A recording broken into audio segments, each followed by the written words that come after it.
All right, so welcome everybody to the first video podcast of Rainbows Are Circles. So happy to have you here, and we have a special guest, Michael Arterberry, on the show today. Michael is a motivational speaker, and for over the past 25 years, he's been helping teens and adults to use what they've gone through as a catalyst for success rather than an obstacle. Michael founded the Youth Voices Center in 2008, which is a nonprofit that helps young people to become active, productive members of society by overcoming their obstacles, their history, stereotypes, and even their own self-image and limiting beliefs. He's also the author of Be Encouraged, 250 Days of Motivation and Encouragement. So happy to have you on the show, Michael. Welcome. Thank you. Thank you for having me. I'm very excited to get this opportunity for us to speak and for me to speak to your audience. Wonderful. So, Michael, people who go into this kind of work, motivational work, encouragement, they usually have a pretty interesting story to tell that motivated them to do the work they're doing now. Can you share us a little bit about your story? Yes, I would love to. So to do that, I'm going to tell a story to illustrate my story. So sit back and just listen. It's about a farmer and a donkey, all right?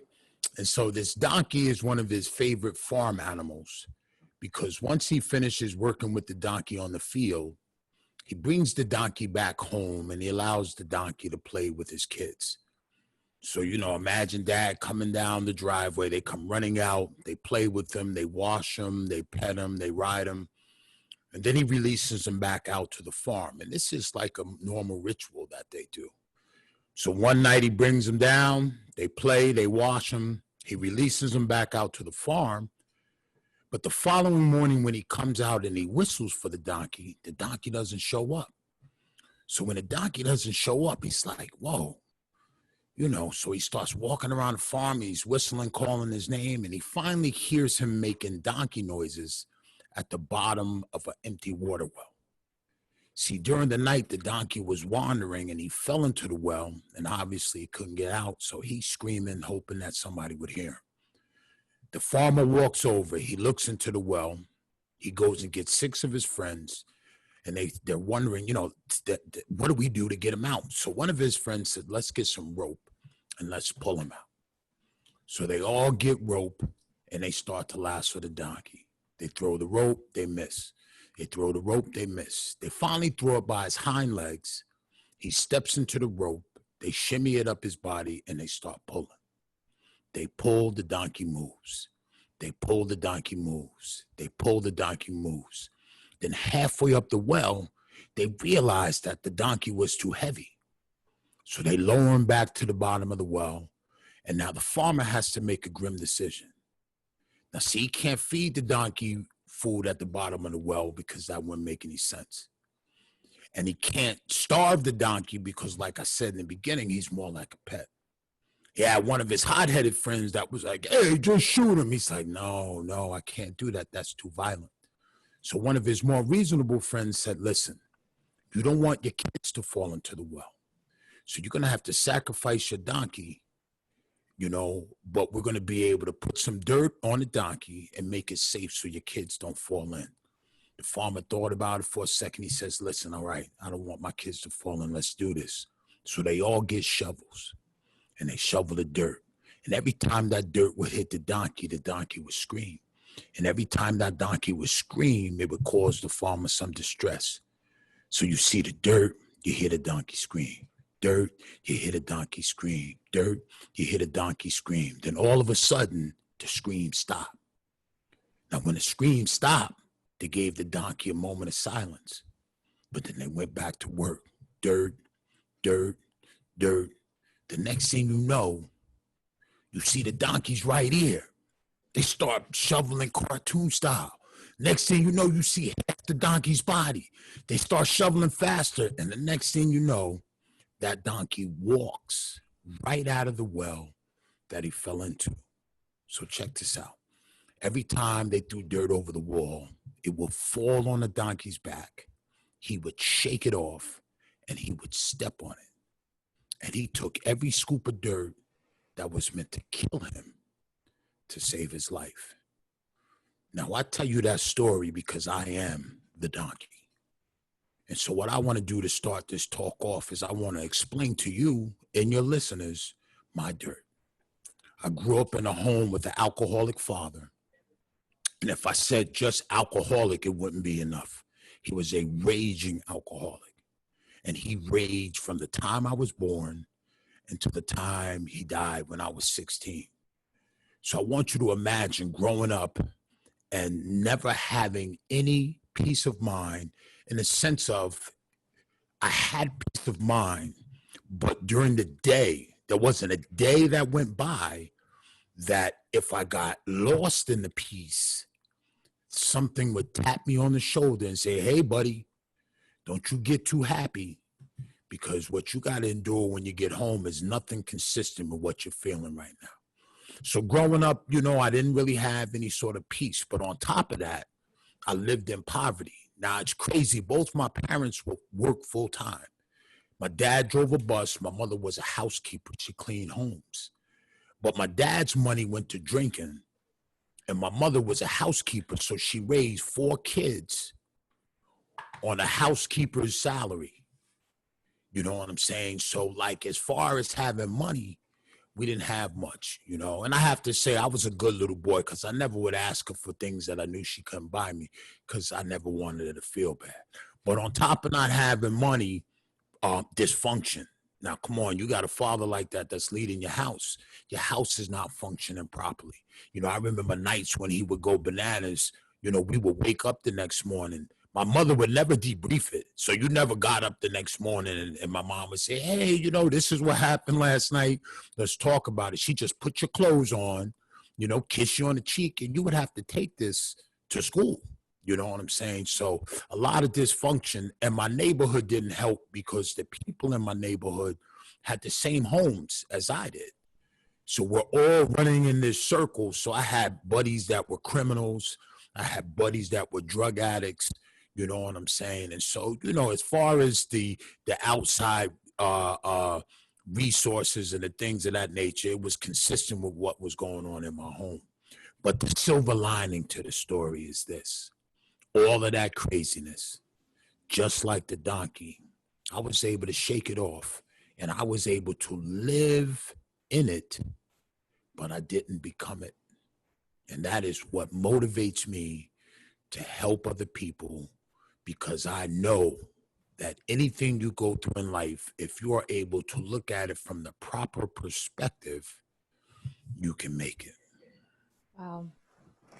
Oh, I got chills. Why do you think that you were able to bring yourself out of that and really create an amazing life for yourself? And other people seem to be kind of consumed by the bad things that happen to them. So I'm going to tell you how I made it out, and then I'll, of course, say why other people don't make it. What I was able to do is I created a traditional family situation. First and foremost, I was an elite athlete. So my respite was the sports. See, my mom didn't put me into any counseling, so I started playing sports at the age of 8. And so I played basketball, baseball, football, and soccer from age of 8 till I graduated college. And I rotated those sports with no time in between.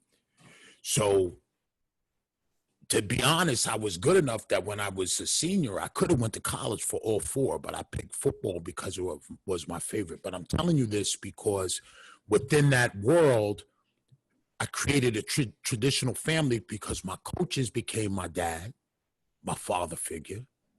My teammates became my brothers and sisters. So I had the family unit, and the accolades from being so good at the sport became my support system. So when you say, how did I make it? I'm weaving through all of that nonsense that I told you in the Shaking the Dirt story. But in the midst of all of that, I'm being led just like a child would be led in a traditional home. So that's how I was able to make it. what keeps other people from not being able to make it is people are not honest with themselves. And that's what I teach within my program. And in when I have contacts with people, my motivation is we find power in our stories. And what I mean by that is that people go through life and they step on landmines and they don't realize that they stepped on a landmine, but damage occurs. And then what they do is they start to create a life consistent with the damage rather than making the repair. And so their life becomes a reflection of something that happened to them when they were young. And so people are unable to overcome what's happened to them because they create systems around the dysfunction rather than creating new systems to push them into a better light. But when you have landmines in your life and they go unaddressed, they start to evolve and show up in our lives. You know what I'm saying? So self-reflection, and that's what I teach, is to bring people back to areas. I tell them we're going to go back, and I put it up front. We're going to go back, and I want you to touch it and feel it, but then I don't want to allow them to stay there. So that's the rule. We're going to go back, touch it, but we're not allowed to stay.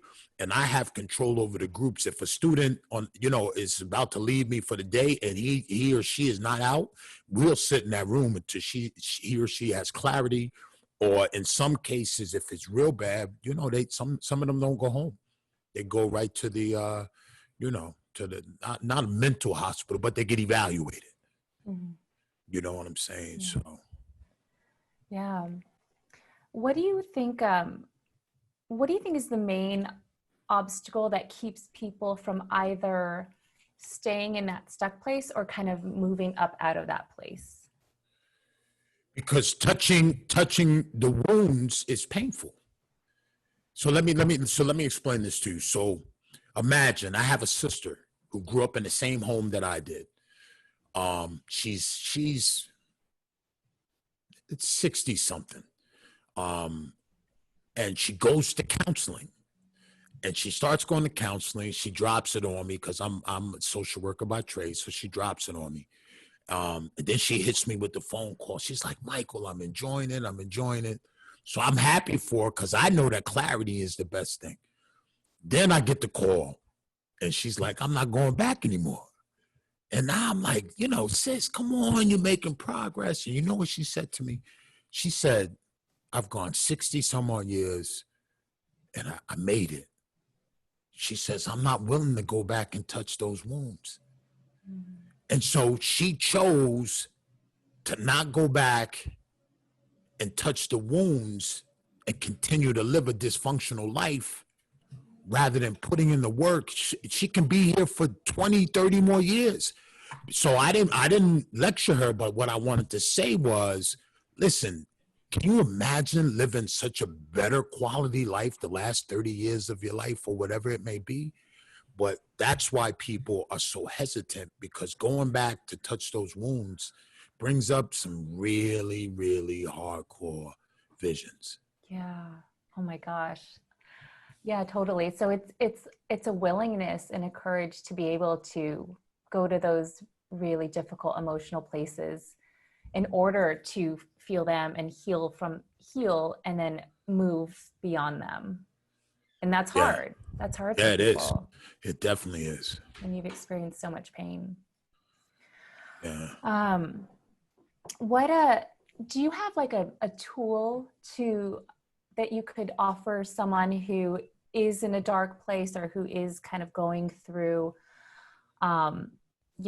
their own emotional pains? Like, is there a tool that you offer your students or your clients that you could share with us? Well, with the students, it's what's unique is it's 4 days, but 2 days at a time, where it's experiential activities. So I have a host of them. You know what I'm saying? Like, you're with me for 2 days and I do different activities. So let me give you an example of one. One that I like to do is an activity that I call Who Am I? All right. So imagine you have 10 slips of paper, and I want you to take the 10 slips of paper and write down a word that answers the question and describes your personality. The question is, who are you? Both positive and negative. All right. So you write down the 10 words. All right. Once you get the 10 words down on the paper, I want you to prioritize them. So you stack them facing up from least important to most important. Once you got them stacked, least important to most important, flip them over. All right. So then now the most important on the bottom, the least important's on top. And then flip each word over one at a time and just, kind of do like we did in the beginning of the podcast. Look at that word, ingest it, digest it, work with it, crumble it up, and go to the next one. Go through all 10 slips of your paper. All right. Remember, we're starting from least important to most important. And then once all 10 are crumbled up in front of you, open them up and pick the ones you want to keep. And then the ones you don't want, put them crumbled up back in front of you. And let me tell you something. It will shake you to the core when you start to echo in your mind the person that you reflect into the world. When I do this with teenagers in my group, I have a script. So you have to meditate and kind of grab it. But when you're with me during my workshop, I'm reading a sentence. So I'm telling you, flip over your word. This word, how does this word affect your family? How does this word affect relationships? So I'm saying it for my participants, but at the end, I do just like I'm telling you through the podcast. I have them pick it up. But let me tell you, with teenagers, I have teenagers that start crying on like word number 4 because people don't do it. People that are emotionally not in a place where they want to be, they stay busy. See, they stay busy because the silence is what allows them to dive into whatever that thing is in their head. So you'll find people that are really like dealing with deep, dark issues. They don't never stop moving because the stopping of the movements makes them target and find time to think about what's really in their head. Yes. Oh, I think that's why also that quarantine has been so hard for a lot of people, because now we don't have so much to distract us. We can't move around so much. So we're just like in our homes with like the people that we're with our thoughts, with our feelings, with our emotions. And some people are just like, can we get out of here already? But maybe this is what we need, this self-reflection time, right? No, I know it is. Yeah. That's what the podcast that I've been on, when they ask, what do I feel about it? I think that this, for some people, this was a blessing in disguise. Self-reflection is, see, I can just spit it out because it's part of my DNA. So I feel bad because I'm going to say it and it just rolls off of my tongue, knowing that it's a challenge to a lot of people. But self-reflection is a tool that can help you just become, what I say is, I read a book by Bruce Wilkinson, and it talked about how we're all born with something we want to be when we get older. So when you find yourself being the little girl that puts on the dress and does the ballet stuff, you want to be a ballerina. But as life goes on, somebody convinces you that being a ballerina doesn't make enough money. It's not a job that's supposed to be secure. And so you'll stray away from that, do something totally different, and you will be miserable all your life. And so I feel like self-reflection is a time where you get centered. People are going to lose their jobs because of this, obviously. So my advice is, you know what? If I lost my job during this COVID, why go back and just collect a check? Go back to a job. Sometimes I laugh when I leave the places where I'm working at. Like if I leave a school, like I'm kind of laughing in the car on the way home because the people don't know that I would have did it for free. You know what I'm saying? Like they hand me money or send me a check. But the joke of it all is if my bills can be paid, I would do what I do every day for no money at all. And I think everybody in this world deserves that. Oh, I think we all want that. That's awesome. Like if you can find that job or that activity that you would just do because you wanted to and the money didn't matter, just because you love doing it so much, that's ideal. Yeah. That's ideal. And yeah, it's like that question, like if you had all the money in the world and you never had to worry about it anymore, like what would you do? That's Right. the thing ideally that we should be doing. And so it's about, I also think it's about like, how can we monetize the thing that we love if we don't have like, oodles of money? Like how can we monetize the thing that we love so we can do the thing that we love all the time? Right. Right. Yeah. Yeah. Yeah. Oh, another thing that I thought about was I did this, we were talking about like quiet time and time for self-reflection. I went to India a couple of times in the last decade or so, and I did this 10-day meditation. It's called Vipassana, and it's a 10-day silent meditation.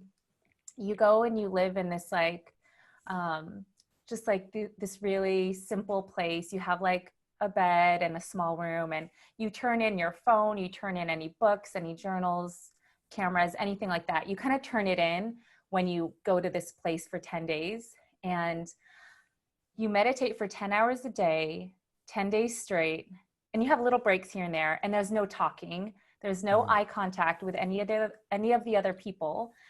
And it was such a crazy, interesting experience because like you don't have any distractions anymore. So it's like you have to look at everything that is inside you. You have to feel everything that you feel. You have no alcohol to distract you. You'd have no activities, no phones to distract you. So it was a really powerful experience because you just really realize all of these things, all these memories, thoughts, feelings come up that maybe you haven't dealt with or you haven't processed, and you're forced to look at them. And it's a very transformative experience, and it can be very difficult. Some people don't stay the whole time. They leave because they can't handle it. And some people, and before you come, they're like, you need to be in a place where you're mentally stable, because you could flip out. You could, it could be also a little bit dangerous for some people that are really unstable, but it can also be a very personally transformative, self-reflective experience as well. So yeah, I just thought of that when you were talking about looking at your pain, taking time for quiet and self-reflection. Yeah. I agree, definitely. Tell us a little bit about the work that you do with youth. Okay. And if you go into a school or if you do a program with kids, how long do you work with them? What does the program look like? Walk us through that. Okay. All right. So I want you to envision that you are a principal. So I'm meeting you, and what I do when I meet a principal is the first thing that I ask you for is I do 25 to 30 students at a time for my workshops. So I'm going to ask you for those students, but you have to send me a group of students that are a cross section of your building. So you have to send me white, Black, Latino, honor roll, jock, whatever the groups you have in your building to make up my group of 25 to 30 students. They come into the room. When they come in the room to meet me, I do everything in a circle. So they come in, they sit in a circle. I generally start with a picture of my home that I grew up in, which when you see the picture, it looks condemned, but I lived in it, boards on the window and everything. And then I show them the home that I live in now to show them that it can happen. There is progress. And I explain to them that a lot of life happened. I put the pictures next to each other and I show the gap. And I explain that there's a lot of life that happened between the gap. and I'm going to talk about it through our experience, but we're going to use our own stories to go through it. And I start to run them through experiential activities that I put together to peel back the layers. And I want them to be able, just like we've been talking about, to be able to self-reflect, start walking through that story. But at the same time, I want them to be able to build community with kids that they would never even talk to. You know what I'm saying? So, this is interesting. I just put up a video on my Facebook page with all this thing going on out in the world, being an African-American man. My feelings are a little raw. And so I felt like, I have a lot of followers. I have a group on Facebook, which is called Be Encouraged. But I woke up Sunday morning and I just wanted to kind of talk to him. And it was good because it wasn't like I was screaming and yelling, but I was giving my point. But I finished with this, and it's something I do with my students, and it's a point that I made in my video on Facebook. I do an activity with them, right? I call it Concentric Circles. So I put them in an inside circle facing out, an outside circle facing in. So remember, my group is cross-section, so you got everybody in there. I rotate them, but I first give them 5 questions. So check out, this is the first question. A person or people you respect and why you respect them. The second question is qualities you look for in a friend. The third question is, if you had the power to change something in the world, what would it be and why? The third question is a time you felt most hurt by someone you trusted. And the final question is a time that you lost someone that you cared about. They sound pretty basic. They heat up as they go. And I give those questions to them as they rotate through the circle. And they speak to 5 different people, all right, for 1 minute. After they speak to the 5 different people for 1 minute, I pull them back out to the group. And the first question that I ask them is, do you feel it? Now you say, what is he talking about? The essence in the room changes. 5 questions. We did it in about 20 minutes, and the whole essence of that room changes because when they came into the room, they sat in a seat and they looked around and everybody was just a face. They did 5 questions and they answered them, and each one of those faces became people. See, you can't treat a person like you treat a face. And what we build off of from that point forward is that when they leave me, I'm in the school to change climate. I may not be able to get it on a bigger scale the way I want to have it, but that student in my room will sit in the classroom, and when they look at somebody from a different race or ethnic background, they will have empathy that they did not have once they've gone through my experience. That is really powerful. That's so powerful. Yeah, because when we just see, when you just see someone and you don't know them and you've never spoken with them and maybe they're a different race than you, it's so easy to just judge people based on what they look like. But when we get down to it, when we actually just sit and talk to each other and connect, it's like, oh, we actually are really similar. We value a lot of the same things, and we've just gone through different things in our lives, but we're all just people. Yeah. Wow. Do you work, how long do you work with the same group of kids? So what I do is my goal. So I get called to a school for many different reasons. So there's times that I get called because they're lately, okay, I have to be honest. Lately I've been called because of the political climate.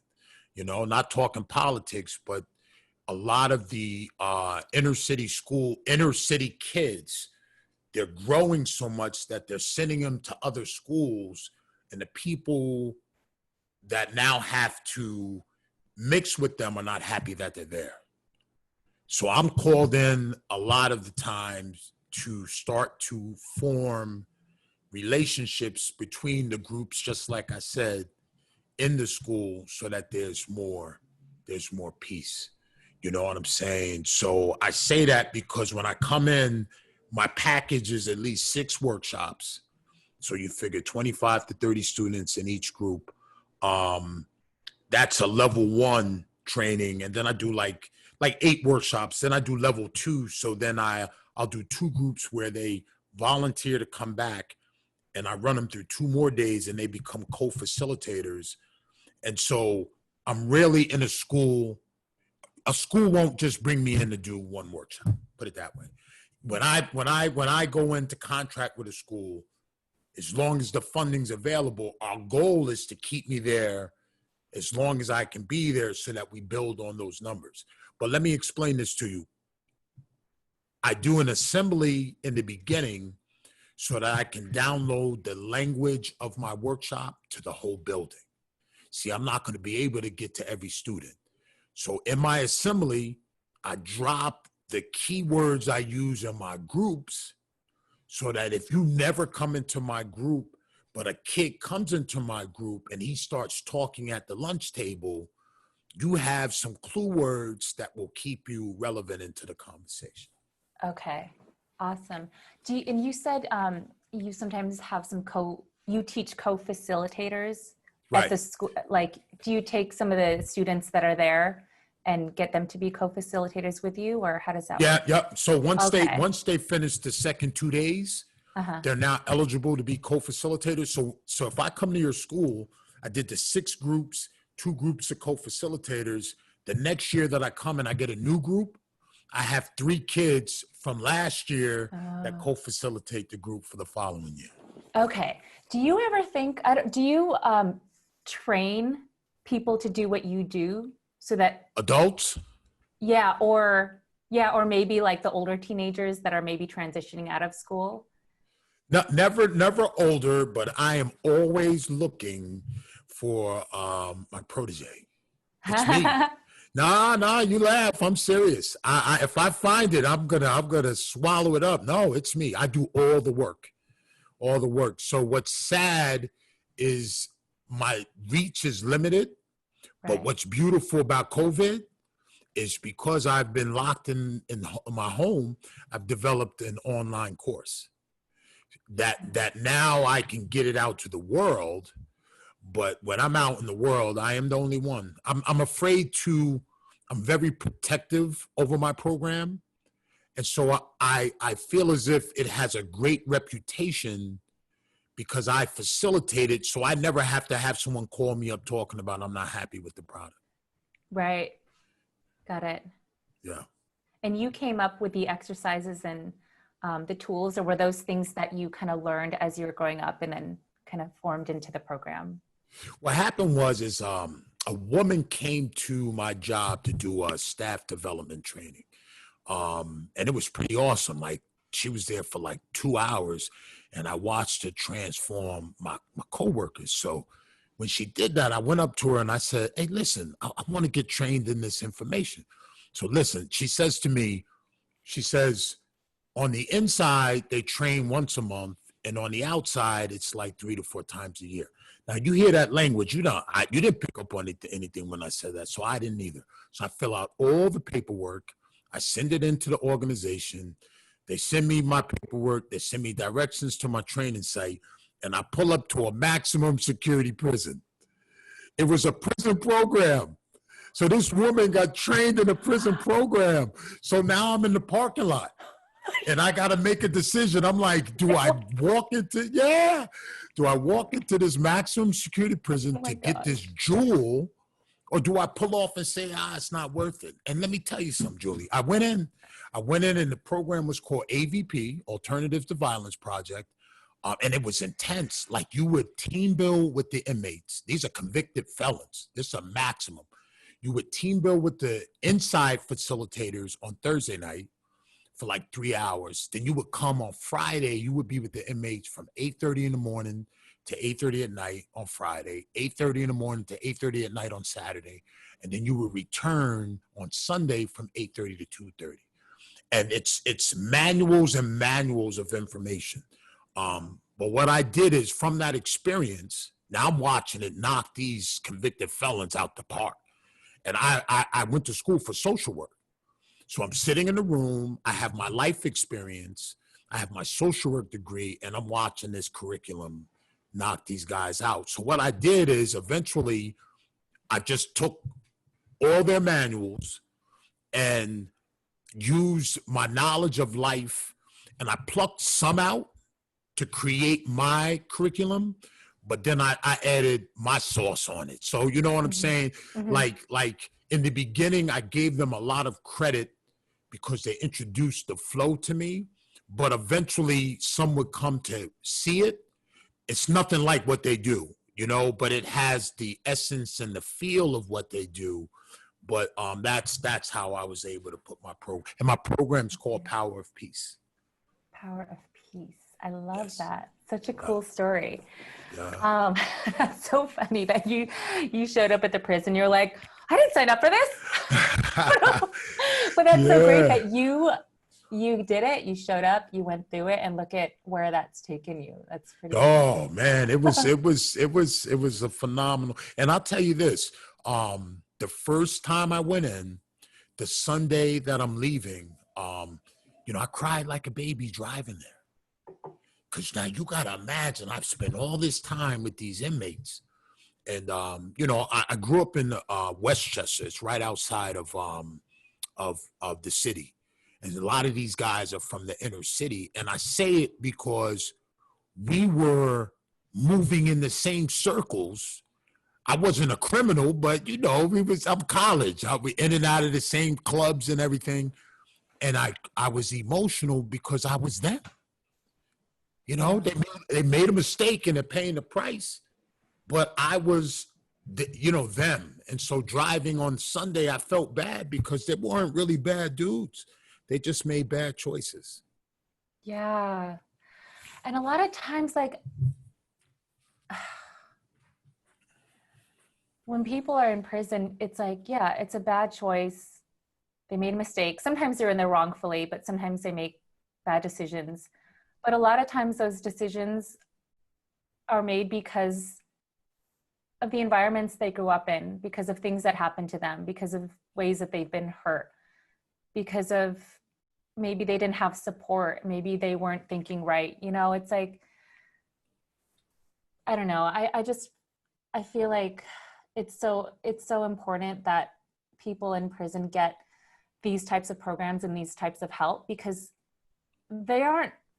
people don't become the way that they are, make the decisions that they make for no reason. Like, so I think that's great that they're doing these programs and doing what they can to maybe teach people tools, to give people support that maybe they didn't have growing up from anyone. Yeah, I agree. I definitely agree. So as we begin to wrap up, I was wondering, you know, there's a lot of turmoil going on right now with the killing of George Floyd and the riots and the protests, and there's a lot of pain being stirred up, a lot of anger. And I was just wondering, what is the question I want to ask you? What do you want to say to the world right now amidst all of this turmoil and conflict? Like, is there a message of hope or encouragement or even peace that you might be able to share? Yeah. And this is what I put on my video. Once I told them about that exercise that I do with my students, what people need to do now is stop, look in the mirror, and start answering some honest questions. All right. That person that you used to roll up on and they say, oh, I don't see colors. They can't say that anymore because we all see colors. You know what I'm saying? Let's be real. We do. You know, sometimes you get a right perception of it. Sometimes you don't. But we can no longer avoid the elephant in the room. You know what I'm saying? You know, what was crazy is, for me as a Black man, what I'm feeling with what's going on in the world right now is that I had to control myself. So anytime I felt like I was being treated a certain way because I was Black, society put you in a position that you can't verbalize it, because if you verbalize it too loud, you get labeled the angry black man, or you start to get thrown different things about, why should, I don't even want to get into the beginning of the conversation. So anytime that I felt that way, I would just have to swallow it. And I just learned to be able to put it places that I was, I felt like I was handling it well until I watched Mr. Floyd die. And what I said in my video is that when I watched him die, just like the world, something broke. Like it broke in me. And I was like, whoa. And so I say that because the only way we're going to move forward is that people have to ask themselves the honest question. But then if they don't want to be part of the solution, then separate yourself and don't be around me. Because you know what I'm finding on Facebook is that, real talk, I'm just hit you real. Yo, some of them people you sat around with that you thought were good people, no, listen, Julie, they was wearing masks. I'm watching people post and comment on things, and I'm like, yo, I used to sit at this dude's barbecue and drink a beer with you, and you wrote that on your wall? You know what I'm saying? So, listen, that conversation nobody ever wanted to have, we got to have it now. You got to have it. And if you hate, either you want to be part of the answer, or then listen, go off on your own, but I'm no longer going to allow that in my space. You know what I'm saying? So my message is be real, be honest. Be honest. If you want to integrate and create this environment that's conducive to change and harmony, let's do it. But if you don't want to do that, I'm really not into pretending anymore, because that I did it. I'm 53. I did it 53 years of my life. I'm not doing it anymore. That doesn't mean I'm going to be angry and walking into places with a chip on my shoulder, but I'm going to be able to walk in with the ability to be light. To be light? Light. Well, light in the sense of, and I remember who I'm talking to here, so I got to make sure I clarify that, because I know you and light. Me and you could probably sit and talk about light for about an hour, but anyway, I mean light in the sense of emotionally. Even though if I'm emotionally light, it allows my light on the world to shine even brighter. You know what I'm saying? So they go hand in hand. The one question that's coming to my mind right now is, like, I think that's such a beautiful message. And there are a lot of people out there that are just feeling so much anger and hatred. What do you want to say to those people that to help them move through or above that anger and that hatred? Like, how can we begin to see light and forgiveness and hope for peace when they're feeling so much emotion? They have to spend time in the anger. See, this is the deal. And this is where they can overcome it.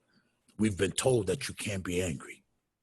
So before you make any moves to start moving to a place of peace, spend some time in the anger. That don't mean going out and looting and burning things up. I'm not talking about that. But you spend some quality time in that place. Be angry. Take the freedom of saying to yourself, I am mad. And once you take the freedom of saying, it's almost like they say with crying. Teenagers come to my group, and as soon as a tear drops out of their eye, the first thing they say is, I'm sorry. And I'm looking at them like, yo, what do you mean you're sorry? I'm like, it's a normal reaction. But somewhere in their world, somebody told them that if you cry, you're weak, and crying is something we don't do. And I'll get kids in my group that I know that haven't cried for years, and we'll hit something, and they'll start talking and they can't even get it out of their mouth, Julie. They're drooling, snot's running out of their nose, and I tell them, stop. No, don't stop crying. Take your time. We're not moving. And they're trying to grab it, and I'm like, go on, wait. And I make them say what they're gonna say with the tears coming out their eyes. And then after the 2 days they're with me, you always see them at the end of the second day, they look lighter because they've unpacked some stuff that's been holding them down for years. Yes. Oh, that's such a good point. Like, people are taught not to cry. And it's like, sometimes crying and feeling that anger and feeling that sadness and just letting it come up, like, we need to do that. We need to let that energy move through us, or it just gets stuck inside. And then we just feel angry, intense, and like a ticking time bomb, like all the time. Like, we have to let those things flow. We have to let ourselves feel sad, feel angry, get upset. And so I think it's so beautiful that you said, like, spend some time in that. Like, don't be consumed by it. Don't be there all the time, but like, feel that. It's part of being human. Yeah, it is. And then once you can release those emotions, then it's like, okay, now I can move from a more centered, calm place and make better decisions instead of just being so like reactive all the time. Yeah. Yeah, I definitely agree. That's healthy. This was so great, Michael. So do you do any, if people want to work with you or connect with you, what's the best place to get in touch with you? Right now, they can, for my motivational speaking, I do motivational speaking as well. But so I have a website for that, which is michaelarterberry.com. I have a website for my nonprofit. So if you wanted me to come to your school, that website is youthvoicescenter.org. What I'm doing now is I have a really interesting Facebook group that I started called Be Encouraged. So if you come to Facebook, you look for the group Be Encouraged. You come and join, and that's my little community on Facebook where I come and I encourage on a daily basis. I give out some treats and things to, what I call my surrogate family. So that's a nice place to come and join with me. My Facebook page, which is Michael Arterberry, which you can put in your show notes. LinkedIn and, my social medias. And I'm the type of guy where I love the interaction. So, you send me a message. And, if it's just a message, we can handle it through writing. If you want to speak to me, I'll speak to you.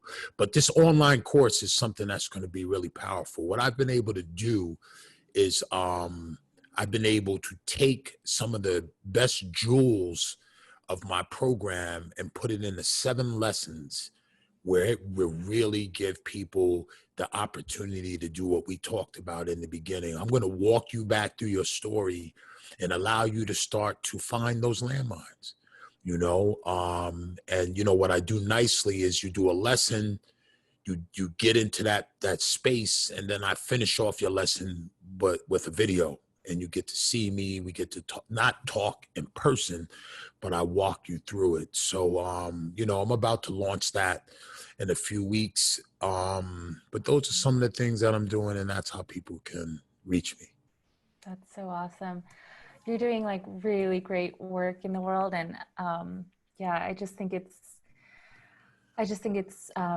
really nice to talk to somebody who is so passionate about what they're doing and just so motivated to help other people maybe move through some of the things that they have experienced as well. And